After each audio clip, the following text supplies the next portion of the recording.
Elon just gave us pretty good insight into how to tell when the pain for Tesla is over.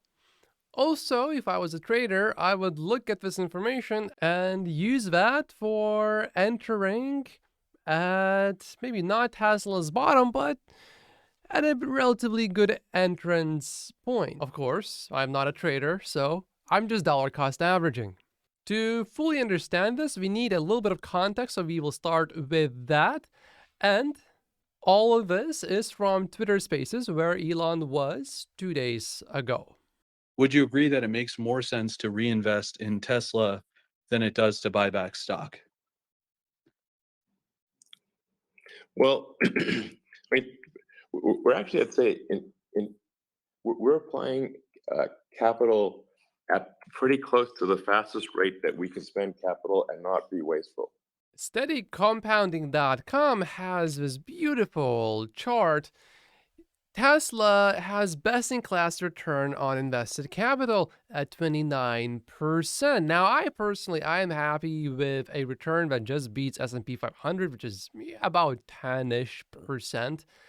29%, just to put it in context, the world's richest investor, Warren Buffett, only averages 20% returns per year. This is 29% per year.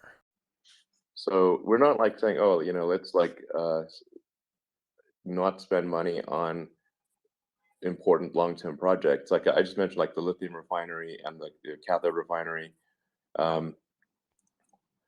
which are important for long-term, high growth. So we are making these investments, and we, I can't sort of say too much about this, but we are close to picking a location for another gigafactory. Most think that the next gigafactory is going to be either in Mexico or perhaps Canada.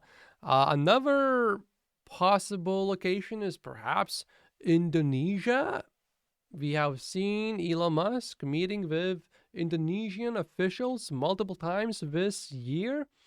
And another possible location, South Korea.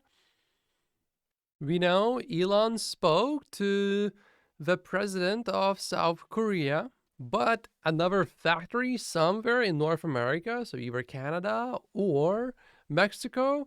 These two seem to be the two top picks at the moment.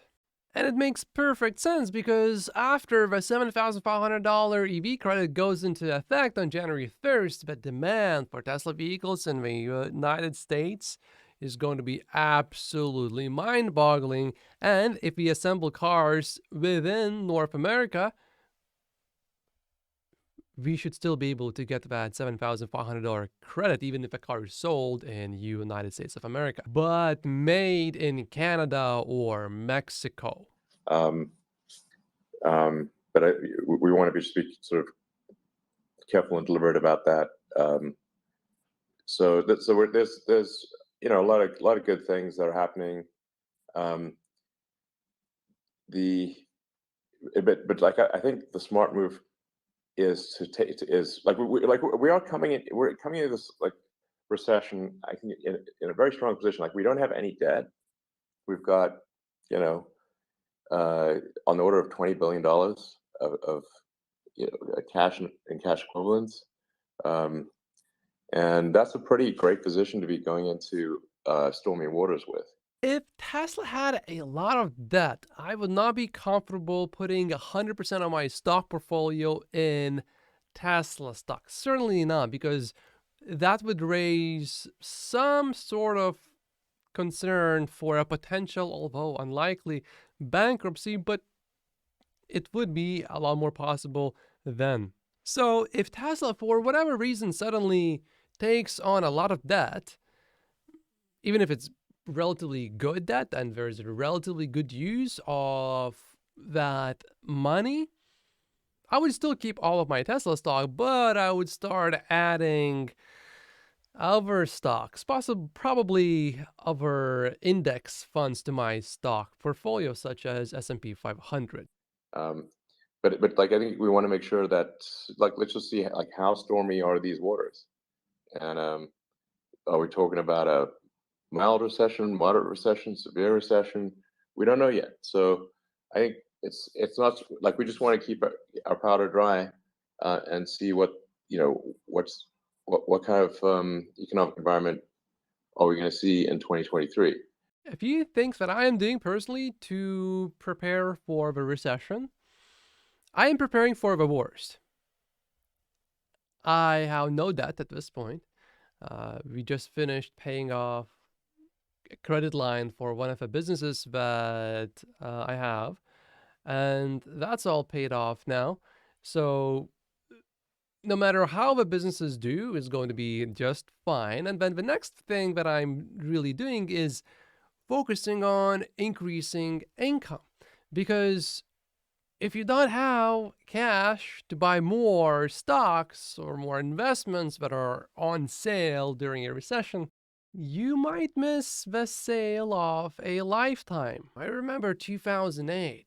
Everything was on sale and everything was in panic mode while Warren Buffett was just buying stocks left and right. You could have picked pretty much anything with your eyes closed and you would have probably made money. If you do look at your portfolio regularly, and if it is at a loss or if you see it going down, and if you are not planning to buy any more, it can be quite painful. However, because I'm buying more, every day I look at Tesla stock, I'm like, whoa, that's an even better deal. Whoa, that's an even better deal. Whoa, that's an even better deal. You know, the board is very open to doing a buyback, but I think it's like we just want to. Like it wouldn't be smart to do a buyback and then uh, discover that the recession is like I don't know, for argument's sake, worse than 2009.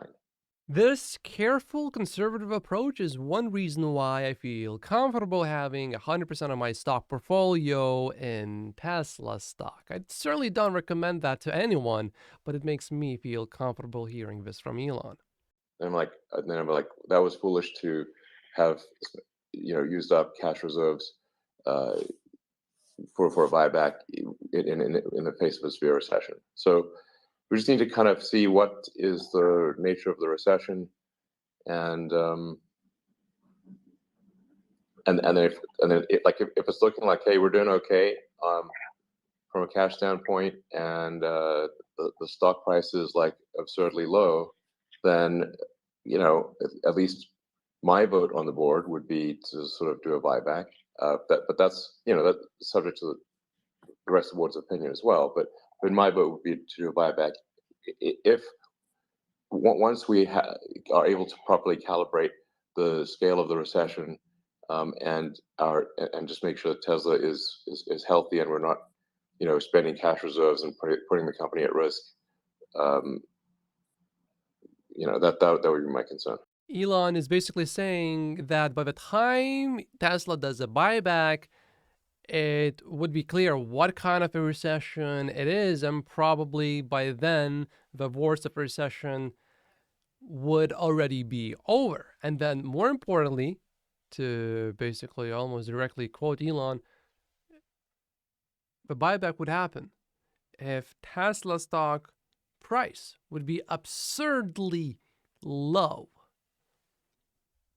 Here's also something to consider. On May 1st, Elon Musk said that Tesla stock price is too high.